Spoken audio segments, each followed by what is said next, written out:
women weren't just involved in the war itself, but also how we as Americans understood and processed that conflict and what it meant for future generations. Right here, I have the 3 volumes of Mercy Otis Warren's history of the rise, progress, and termination of the American Revolution, the first history of the Revolutionary War written by a woman.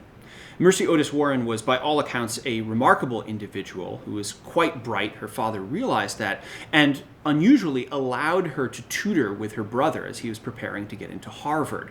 That gave her a very well-educated base that she used from the rest of her life.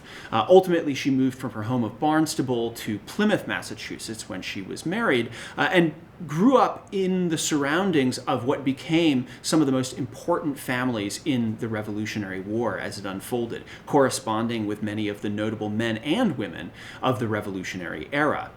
Having lived through the war, being a publicly printed poet and author, she had been involved in the revolutionary struggle from the beginning and was throughout the Revolutionary War. And during the 1780s and 90s, as American society frayed somewhat, began this history of the revolution, which, although it documented the revolutionary experience, was in fact a political essay in some ways about American virtue in the republic that had been created. This was not a neutral history of the Revolutionary War, but one that really was written with Mercy Otis Warren's own perspective about the values that American society needed to reclaim the true virtue of a republican society.